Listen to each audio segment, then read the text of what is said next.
MS ലിഷോയും S രാഗിനും വിവരങ്ങൾ നൽകാനായിട്ടുണ്ട്. ലിഷോയിലേക്കാണ് ആദ്യം. ലിഷോയ്, ഈ ദൃശ്യം മാതൃഭൂമി ന്യൂസിലൂടെയാണ് ഈ കവർച്ചാ ദൃശ്യം ആദ്യം കേരളം കാണുന്നത്.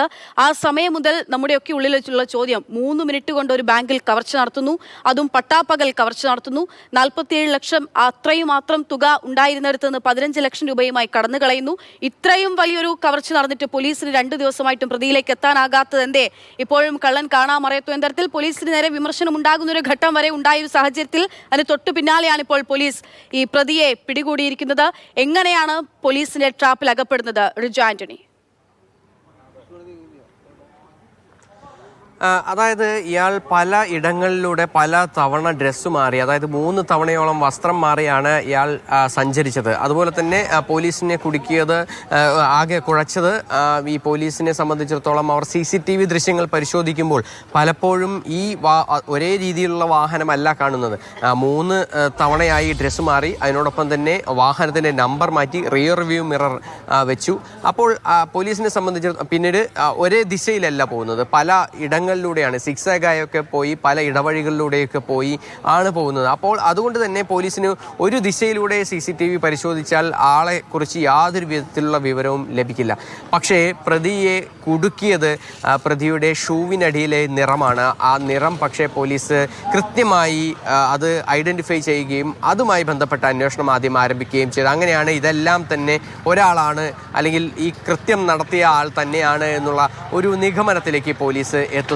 അതിനുശേഷം ഈ റൂട്ടിലൊക്കെ ഉണ്ടായിരുന്ന ആൾ ഇയാൾ തന്നെ ആണോ എന്നുള്ള കാര്യം കൃത്യമായി ഉറപ്പിക്കുകയായിരുന്നു. ഇയാളുടെ ശരീരഘടനയും അതുപോലെ തന്നെ മറ്റ് മൊബൈൽ ഫോണിൻ്റെ ഉൾപ്പെടെ മറ്റ് ചില കാര്യങ്ങളൊക്കെ തന്നെ പരിശോധിച്ച ശേഷം ഈ പ്രതി തന്നെയാണ് ഈ സഞ്ചരിക്കുന്നത് എന്നുള്ള ഒരു കൃത്യമായ ഉറപ്പ് പോലീസിൻ്റെ ഭാഗത്തുനിന്നും വരുത്തുകയാണ്. ഇന്ന് രാവിലെ തന്നെ നമ്മൾ വാർത്ത നൽകിയിരുന്നു, അതായത് പ്രതി ചാലക്കുടി ഭാഗത്തു നിന്നുള്ള തദ്ദേശവാസി തന്നെയാണ് എന്നുള്ള കൃത്യമായ ഒരു വിവരം നമ്മൾ നൽകുകയും ചെയ്തിരുന്നു. അതിൽ തന്നെയായിരുന്നു ഇന്ന് പോലീസും അക്കാര്യങ്ങൾ ഇന്ന് പുലർച്ചയോടുകൂടിയാണ് കൃത്യമായി അതിലേക്ക് ആ ഒരു നിഗമനത്തിലേക്ക് എത്തുന്നത്. കാരണം പ്രതി തദ്ദേശവാസി തന്നെയാണ്. ഹിന്ദിയിൽ സംസാരിച്ചുവെങ്കിൽ പോലും അയാൾ മലയാളി തന്നെയാണെന്ന് അയാളുടെ ശരീരഘടനയിൽ നിന്ന് മനസ്സിലായി. അതിനോടൊപ്പം തന്നെ അകത്ത് ഫോണിലൂടെ സഹായം അഭ്യർത്ഥിക്കുന്ന ജീവനക്കാരുടെ വാക്കുകൾ അയാൾ കേൾക്കുകയും ആ സമയത്ത് തന്നെ മുഴുവൻ പണവും എടുക്കാതെ കയ്യിൽ കിട്ടിയ പണം എടുത്ത് ഈ പ്രതി രക്ഷപ്പെടുകയായിരുന്നു. എന്തായാലും അതൊക്കെ തന്നെ നമ്മൾ ഈ പോലീസിൻ്റെ വാക്കുകളിൽ നിന്നൊക്കെ കേട്ടതാണ്. കൃത്യമായി ഇയാൾ എങ്ങനെയാണ് ഈ കൃത്യം നടത്തിയതെന്നുൾപ്പെടെയുള്ള CCTV ദൃശ്യങ്ങൾ ഉൾപ്പെടെ നമ്മൾ ആദ്യ ദിവസം തന്നെ മോഷണം നടന്ന ആദ്യ മണിക്കൂറുകളിൽ തന്നെ നമ്മൾ പുറത്തുവിട്ടിരുന്നു.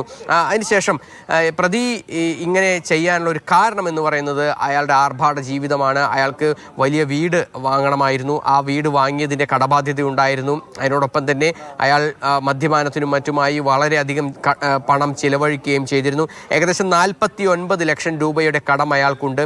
അതിൽ നിന്ന് ഈ മോഷ്ടിച്ച പണത്തിൽ നിന്ന് 2,90,000 രൂപയാണ് ഈ കടം വീട്ടുന്നതിനായി ആകെ ഇതിനോടകം തന്നെ ഉപയോഗിച്ച് കഴിഞ്ഞു. ബാക്കി പണം അയാൾ ഉപയോഗിച്ചിട്ടില്ല എന്നുള്ളതാണ്. ആ പണം ഇനി കണ്ടെടുക്കേണ്ടതുണ്ട്. അതിനോടൊപ്പം തന്നെ ഈ കത്തി കാട്ടിയാണ് ഭീഷണിപ്പെടുത്തിയത്. കേരളം കണ്ടിട്ടില്ലാത്തൊരു സംഭവം തന്നെയാണ്. ബാങ്ക് ജീവനക്കാരെ കത്തി കാട്ടി ബന്ദിയാക്കി ഇത്തരത്തിലൊരു മോഷണം നടത്തുക. ആ കത്തി നമ്മുടെ നാട്ടിലാണോ എന്നുള്ള തരത്തിൽ നമ്മൾ സംശയിച്ചു നിൽക്കുന്ന, പകച്ചു നിൽക്കുന്ന ഒരു സാഹചര്യം കൂടി ഉണ്ടായിരുന്നു. ഈ ദൃശ്യങ്ങൾ പുറത്തു വന്ന സമയത്തും ഇതിന്റെ ഓരോ വിശദാംശങ്ങൾ പുറത്തു വന്ന സമയത്തും ഒക്കെ ഇവിടെയാണോ ഇത് സംഭവിക്കുന്നത് എന്നുള്ള ആശങ്ക. അതിനപ്പുറത്തേക്ക് എല്ലാവർക്കും, കേരളത്തിലാകെയുള്ള ജനങ്ങളെ സംബന്ധിച്ചിടത്തോളം വലിയ ആശങ്ക, ഇതൊക്കെ നമ്മുടെ നാട്ടിലും സംഭവിക്കുന്നു എന്നുള്ളത് പോലീസിന് അത് കൂടുതൽ പ്രതിരോധത്തിലാക്കുകയും ചെയ്തിരുന്നു. എത്രയും പെട്ടെന്ന് പ്രതികളെ പിടികൂടണം എന്നുള്ള തരത്തിലേക്കുള്ള വിവരങ്ങൾ. രാഗൻ കൂടി തുടരുന്നുണ്ട്. നമ്മൾ ഈ പ്രതിയുടെ ദൃശ്യങ്ങൾ ഇപ്പോൾ കാണുകയാണ്. ഇയാളുടെ മുഖഭാവം ആദ്യം കാണുന്ന അതേ അവസ്ഥയിൽ തന്നെയാണ് ഇപ്പോഴും ഉള്ളതെന്നുള്ളത് ഒരു കാര്യം. ഒപ്പം തന്നെ ഇയാളുടെ വീടിന്റെ ദൃശ്യങ്ങൾ നമ്മൾ കണ്ടു. അത്യാവശ്യം ഭേദപ്പെട്ട സാമ്പത്തിക സ്ഥിതിയിൽ തന്നെ ഉള്ള ഒരു മനുഷ്യനാണ്. പക്ഷേ ഇയാൾ ആസൂത്രിതമായാണ് ഈ കൃത്യം നടപ്പാക്കിയതെങ്കിൽ പോലും അതിന് എത്രമാത്രം സമയം വേണ്ടി വന്നിരിക്കും? ഒരു ബാങ്ക് കവർച്ച പട്ടാപ്പകൽ നടത്താൻ തയ്യാറാകുന്നതിന് അയാൾ എടുത്തൊരു സമയം, അങ്ങനെ ഒരുപാട് ചോദ്യങ്ങളുണ്ട്. രാഗിൻ, അത് സംബന്ധിച്ച് എന്താണ് പോലീസിൽ നിന്നൊക്കെ നമുക്ക് കിട്ടുന്ന വിശദാംശങ്ങൾ? ഇയാൾ ഏതാനും മാസങ്ങൾക്ക് മുൻപാണ് ഇത്തരത്തിലുള്ള ബാങ്ക് റോബറി നടത്താമെന്ന് തീരുമാനിച്ചത്. അതിന്റെ അടിസ്ഥാനത്തിൽ തുടർന്ന് കാര്യങ്ങൾ തീർപ്പാക്കി. അതായത് ഇയാൾക്ക് ഒരു ഫെഡറൽ ബാങ്കിന്റെ ബ്രാഞ്ചിൽ അക്കൗണ്ട് ഉണ്ടായിരുന്നു, ചാലക്കുടി ബ്രാഞ്ചിലായിരുന്നു അക്കൗണ്ട്. അപ്പോൾ അവിടുത്തെ രീതി എങ്ങനെയാണ് എന്നതടക്കമുള്ള കാര്യങ്ങൾ ഇയാൾ മനസ്സിലാക്കി. 2 മുതൽ 2:30 വരെ ബ്രാഞ്ചിൽ കുറവായിരിക്കില്ല, ആളുണ്ടാകില്ല, അവിടെ ബ്രേക്ക് ടൈം ആയിരിക്കുമെന്ന് ഇയാൾക്ക് വ്യക്തമായിരുന്നു. അത് പല ബ്രാഞ്ചുകളിലും ആ നിലയിൽ തന്നെയാണ് കാര്യങ്ങൾ. എന്നാലും ഇവിടുത്തെ ഒരു സ്പെസിഫിക് രീതി ഇയാൾക്ക് അറിയാമായിരുന്നു. അങ്ങനെ ഇയാൾ ഈ പോട്ട ബ്രാഞ്ചിൽ എത്തുന്നു. തുടർന്ന് കേവലം 3 മിനിറ്റ്, വളരെ കുറച്ച് സമയം മാത്രമേ എടുക്കാവൂ. ഇനി അഥവാ അത് നടന്നില്ലെങ്കിൽ ആ വേഗത്തിൽ അവിടെ നിന്ന് രക്ഷപ്പെടുക എന്നതായിരുന്നു ഇയാളുടെ ഉദ്ദേശം. അങ്ങനെ നേരെ അവിടെ എത്തുന്നു. വളരെ വേഗത്തിൽ തന്നെ പരിഭ്രാന്തി സൃഷ്ടിക്കുന്നു, കത്തി കാണിച്ച് ഭീഷണിപ്പെടുത്തി അവരെ ബന്ദിയാക്കുന്നു. തുടർന്ന് കവർച്ച നടത്തുന്നു. കവർച്ച നടത്തുമ്പോൾ വിവിധ കെട്ടുകൾ ഇരിപ്പുണ്ട്. അങ്ങനെ വേഗത്തിൽ എടുക്കാൻ കഴിയുന്ന 3 കെട്ടുകളാണ് ഇയാൾ എടുത്തത്. എന്തുകൊണ്ട് ബാക്കി തുക എടുത്തില്ല, അതെന്തുകൊണ്ടായിരിക്കും എന്ന തരത്തിലുള്ള സംശയങ്ങളൊക്കെ തന്നെ പോലീസിനുണ്ടായിരുന്നു. അതിന്റെ കാരണം ഇതാണ് എന്നാണ് അയാൾ പറഞ്ഞിട്ടുള്ളത്. നേരത്തെ സൂചിപ്പിച്ചതുപോലെ ഇയാൾ വിദേശത്തായിരുന്നു, ഗൾഫിലായിരുന്നു. ഇയാളുടെ ഭാര്യ ഇപ്പോഴും വിദേശത്താണ്. അതിനുശേഷം മടങ്ങിയെത്തിയ ശേഷം ഇയാൾ വലിയ വീട് സ്വന്തമാക്കുന്നു. അപ്പോൾ ഇയാൾക്ക് സാമ്പത്തിക ബാധ്യതയുണ്ടായി. അങ്ങനെ സാമ്പത്തിക ബാധ്യതയുള്ള ഒട്ടനവധി ആളുകൾ നമ്മുടെ നാട്ടിലൊക്കെ തന്നെയുണ്ട്, സാമ്പത്തിക ബാധ്യത. പക്ഷേ അങ്ങനെയുള്ള ഒരാൾ, അത്യാവശ്യം നല്ല ചുറ്റുപാടിൽ ജീവിക്കുന്ന ഒരാൾ, ഇതിനു മുൻപ് ഒരു ക്രൈം നടത്തിയ ഒരു ഇൻസിഡന്റ് ഇല്ലാത്ത ഒരാൾ എന്തിന് ഇത്തരത്തിൽ ഒരു ബാങ്ക് റോബറി പട്ടാപ്പകൽ തെരഞ്ഞെടുക്കുന്നു എന്നതാണ് ഏറ്റവും പ്രധാനപ്പെട്ട ചോദ്യം. അതാണ് ഇയാൾ എക്സിക്യൂട്ട് ചെയ്തത്. അത് സംബന്ധിച്ചുള്ള കാര്യങ്ങളൊക്കെ തന്നെ പോലീസ് പരിശോധിച്ചുകൊണ്ടിരിക്കുന്നു. ഇയാൾക്ക് ഇനി മറ്റേതെങ്കിലും തരത്തിൽ ആളുകൾക്ക് ഇതിനാൽ ഇൻവോൾവ്മെന്റ് ഉണ്ടോ, അല്ലെങ്കിൽ അത്തരം സഹായങ്ങളൊക്കെ ഉണ്ടായിട്ടുണ്ടോ എന്നടക്കമുള്ള കാര്യങ്ങളും പരിശോധിക്കും. പക്ഷേ ഇയാൾ പറയുന്നത് പോലീസിനോട് തനിക്ക് അത്തരത്തിലുള്ള ഉദ്ദേശങ്ങളൊന്നും ഉണ്ടായിരുന്നില്ല എന്നാണ്. ഇയാൾ മദ്യപിക്കുമായിരുന്നു, മാത്രമല്ല ഇയാൾ ആഡംബര ജീവിതം നയിക്കുന്ന ഒരാളായിരുന്നു എന്നടക്കമുള്ള കാര്യങ്ങളും പോലീസിന് ബോധ്യമായിട്ടുണ്ട്. എന്തായാലും വിശദമായിട്ടുള്ള അന്വേഷണം ഇതുമായി ബന്ധപ്പെട്ടുണ്ടാകും. പക്ഷേ കേവലം ഒരാൾ ചിന്തിക്കുന്ന തരത്തിലല്ല ഇയാൾ ചിന്തിച്ചതെന്ന് വളരെ സ്പഷ്ടവും വ്യക്തവുമാണ്. കാരണം ഇത്രയധികം, അല്ലെങ്കിൽ 48-49 ലക്ഷത്തോളം രൂപ കടമുണ്ടെന്ന് പറയുന്നു.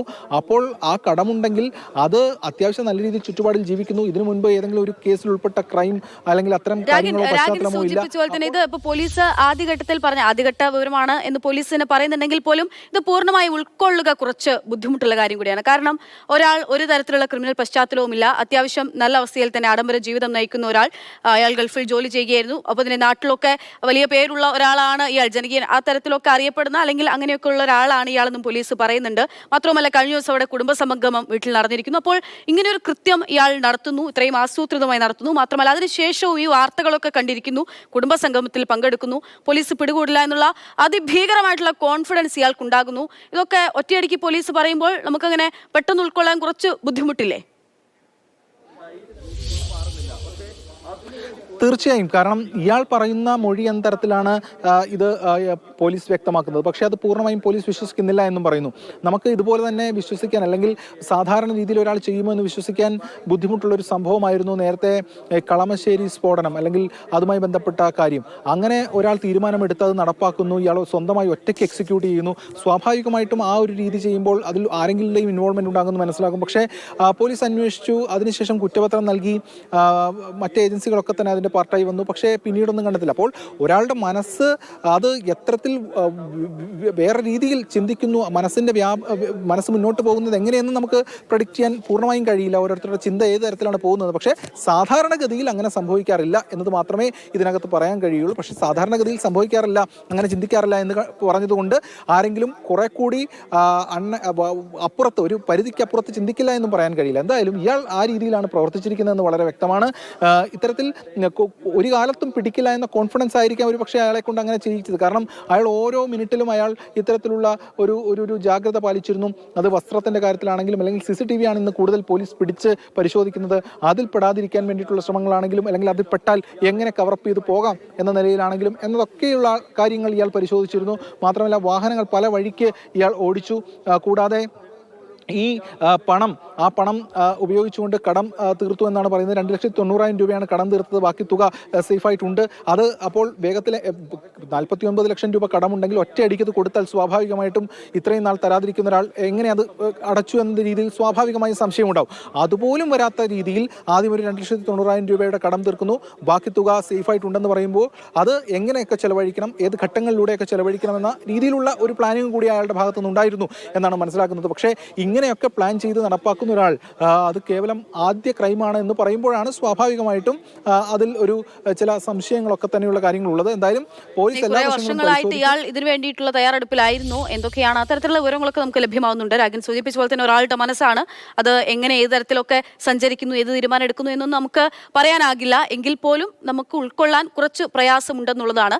രാഗനിലേക്ക് മടങ്ങിയെത്താം. ലിഷോയിലേക്കാണ്. ലിഷോയ്, ഇപ്പോഴത്തെ കള്ളനെ എന്തായാലും പോലീസ് പിടിച്ചിട്ടുണ്ട്. പക്ഷേ ഇയാൾ ഇനി എങ്ങനെയാണ് ഈ മോഷണം നടത്തിയത്, മോഷണം നടത്തിയതിനു ശേഷം എവിടെയൊക്കെ സഞ്ചരിച്ചു, ഈ പണം എന്തിനൊക്കെ ഉപയോഗിച്ചു, എവിടെയാണ് ബാക്കി തുക സൂക്ഷിച്ചു വെച്ചത്, അങ്ങനെയുള്ള ഒരുപാട് കാര്യങ്ങൾ ഇനി അറിയേണ്ടതുണ്ട്. പോലീസിന്റെ തുടർ നീക്കങ്ങൾ എങ്ങനെയാണ്, നാളെ എപ്പോൾ മുതൽ തുടങ്ങും തെളിവെടുപ്പ് ഉൾപ്പെടെയുള്ള കാര്യങ്ങളൊക്കെയും? അതായത് ഇനിയിപ്പോൾ ഈ തുക, ഈ ബാക്കിയുള്ള തുക ഇയാൾ ചെലവഴിച്ചതല്ലാതെ ബാക്കിയുള്ള തുകയും അതുപോലെ തന്നെ ചെലവഴിച്ച തുകയും അതെല്ലാം തന്നെ ഇനി പോലീസിനെ കണ്ടെത്തേണ്ടതുണ്ട്. അതുപോലെ തന്നെ ഈ കൃത്യത്തിന് ഉപയോഗിച്ച കത്തി, ആ കത്തിയും പ്രധാന തൊണ്ടി മുതലാണ്. ആ കത്തിയും കണ്ടെത്തേണ്ടതുണ്ട്. കത്തി ഇയാൾ ഗൾഫിൽ നിന്ന് കൊണ്ടുവന്നതാണ്, അത് കറിക്കരിയുന്ന കത്തിയാണ് എന്ന് നേരത്തെ തന്നെ പോലീസിനോട് പറയുകയും ചെയ്തിട്ടുണ്ട്. ആ കത്തി മിക്കവാറും വീട്ടിനകത്ത് തന്നെ ഉണ്ടാകും എന്നുള്ള ഒരു ധാരണയാണ് പോലീസിനുള്ളത്. ഈ പണം റിക്കവർ ചെയ്യാൻ പോകുന്ന സമയത്ത് തന്നെ ആയിരിക്കും ഈ കത്തിയും എന്തായാലും പോലീസ് കണ്ടെടുക്കുക. അതിനോടൊപ്പം തന്നെ എടുത്തു പറയേണ്ട മറ്റൊരു പ്രധാനപ്പെട്ട കാര്യം എന്ന് പറയുന്നത്, ഇയാൾ ഒരാൾക്ക് 2,90,000 രൂപ നൽകിയിട്ടുണ്ട്. അത് ഈ മോഷ്ടിച്ച പണത്തിൽ നിന്നാണ് നൽകിയിരിക്കുന്നത്. ആ പണവും ഇനി പോലീസിന് കണ്ടെടുക്കേണ്ടതുണ്ട്. മറ്റൊരു പ്രധാനപ്പെട്ട കാര്യം, ഈ കൃത്യത്തിൽ ഇനി ആർക്കെങ്കിലും കൂടുതലായി പങ്കുണ്ടോ, ഇയാൾക്ക് സഹായങ്ങൾ നൽകിയിട്ടുണ്ടോ എന്നുള്ള കാര്യമാണ്. അത് പറയുന്നതിനായി ഒരു കാര്യമെന്ന് പറയുന്നത്, ഇയാൾക്കൊറ്റയ്ക്ക് ഇത്രയും വെൽ പ്ലാൻഡായി നടത്താൻ ഒരു കവർച്ച നടത്താനായി കഴിയുമോ എന്നുള്ളതാണ് ഏറ്റവും പ്രധാനപ്പെട്ട ഒരു കാര്യം. അതിന് വേറെ ഏതെങ്കിലും തരത്തിലുള്ള സഹായം ലഭ്യമായിട്ടുണ്ടോ എന്നുള്ളത് ഇനിയും പരിശോധിക്കും എന്നുള്ളതാണ് SP എന്തായാലും വ്യക്തമാക്കിയത്. എന്തുകൊണ്ട് ഈ മോഷണം നടന്ന് ഇത്രയും വളരെ കുറച്ച് സമയത്തിനുള്ളിൽ 2,90,000 രൂപ മറ്റൊരാൾക്ക് കൊടുത്തു എന്നുള്ളതാണ്. അയാൾക്ക് എന്തെങ്കിലും തരത്തിൽ ഈ മോഷണത്തിൽ പങ്കുണ്ടോ, ഇയാൾക്ക് ഏതെങ്കിലും തരത്തിലുള്ള സഹായം നൽകിയിട്ടുണ്ടോ എന്നുൾപ്പെടെയുള്ള കാര്യങ്ങളൊക്കെ തന്നെ പോലീസിനെ പരിശോധിക്കേണ്ടതുണ്ട്. അതൊക്കെ തന്നെ ഈ ദിവസങ്ങളിലായിരിക്കും. എന്തായാലും ഇനി അടുത്ത ദിവസം കോടതിയിൽ ഹാജരാക്കും, റിമാൻഡ് ഉൾപ്പെടെയുള്ള നടപടികളായിരിക്കും ഒരുപക്ഷെ ഉണ്ടാവുക. അതിനു മുൻപായി തന്നെ ഈ റിക്കവറി ചെയ്യേണ്ട പണവും ആയുധവും റിക്കവറി ചെയ്യും എന്നുള്ളതാണ് പോലീസ് വ്യക്തമാക്കിയിരിക്കുന്നത്. തെളിവെടുപ്പ് ഉൾപ്പെടെയുള്ള കാര്യങ്ങളൊക്കെ തന്നെ ഒരുപക്ഷെ കസ്റ്റഡിയിൽ വാങ്ങിയ ശേഷം മറ്റുമായിരിക്കും നടക്കുക. പക്ഷേ ഇയാൾ പറഞ്ഞ മറ്റൊരു പ്രധാനപ്പെട്ട കാര്യമുണ്ട്. അതായത് വെള്ളിയാഴ്ച മാത്രമേ ആ ബാങ്കിൽ നിന്ന് കവർച്ച നടക്കുകയുള്ളൂ. അതും മാസത്തിലെ ആദ്യത്തെയും അവസാനത്തെയും വെള്ളിയാഴ്ച കവർച്ച നടക്കില്ല. അങ്ങനെ അത്രത്തോളം പ്ലാൻ ചെയ്താണ് നടത്തിയിരിക്കുന്നത്. ഇയാൾക്ക് നേരത്തെ അക്ഷയ പറയുന്നത് ശ്രദ്ധിച്ചിരുന്നു. അതായത് ഇത്രയും ഉൾക്കൊള്ളാൻ കഴിയാത്തൊരു മോഷണമാണ് നടത്തിയത്. പക്ഷേ ഉൾക്കൊണ്ടേ പറ്റൂ. കാരണം മറ്റൊന്നുമല്ല, ഇയാൾ കൃത്യമായി പ്ലാൻ ചെയ്ത് നടത്തിയതാണ്. ഒരു മോഷണം നടത്താനായി ഒരാൾക്ക് മുൻപ് ക്രിമിനൽ പശ്ചാത്തലം ഉണ്ടാകണമെന്ന് ഒരു നിർബന്ധവുമില്ല. അയാൾ കൃത്യമായി നിരീക്ഷിച്ച്, അതായത് ഈ ബാങ്കിൽ കുറച്ച് ദിവസങ്ങൾക്ക് മുൻപ് ഇയാൾ പോകുന്നു, ഒരു എക്സ്പയറി ആയ ATM കാർഡ് ഇയാൾ നൽകുന്നു, എന്നിട്ട് അവിടെ കുറച്ച് സമയം അവിടുത്തെ കാര്യങ്ങളൊക്കെ തന്നെ വീക്ഷിക്കുന്നതിന് വേണ്ടി നിൽക്കുന്നു. അതൊക്കെ തന്നെ ഇതിൻ്റെയൊക്കെ ഒരു ഭാഗമാണ്, ഇതിൻ്റെ ഒരു പ്രീ പ്ലാനിൻ്റെ ഭാഗമാണ്. ഏകദേശം 4 ആഴ്ചയിലധികം ഇയാൾ ഈ പ്ലാനിങ്ങിന് വേണ്ടി മാത്രം എടുത്തു എന്നുള്ളതാണ് പോലീസ് പറയുന്നത്. അത് ഈ ഏതൊക്കെ രീതിയിലാണ് പോലീസ് അന്വേഷണം നടത്തുക, ഏതൊക്കെ രീതിയിലാണ് പ്രതിയിലേക്ക് എത്തുക എന്നുള്ളത് ആദ്യം പ്രതി ആദ്യമേ തന്നെ ചിന്തിച്ചു. ആ ചിന്തിച്ചതിന് ശേഷം അതിനെ എങ്ങനെയൊക്കെ മറികടക്കാമെന്ന് അയാൾ കൃത്യമായി ആസൂത്രണം ചെയ്ത് അത് നടപ്പിലാക്കുകയും ചെയ്തു. പക്ഷേ അപ്പോഴും ഒരു ചെറിയ ഒരു പിഴവ്, ആ പിഴവാണ് അയാളെ പിടികൂടുന്നതിലേക്ക് കാര്യങ്ങൾ എത്തിച്ചിരിക്കുന്നത്. അതെ, ചെറിയ പിഴവ് മാത്രം. അതായത് ഈ മോഷണം നടത്തുന്നത് മുതൽ എങ്ങനെ മോഷണം നടത്തിയതിനു ശേഷമുള്ള ഓരോ നിമിഷങ്ങളെ പറ്റി ഇയാൾക്ക് കൃത്യമായിട്ടുള്ള പ്ലാനിംഗ് ഉണ്ടായിരുന്നു.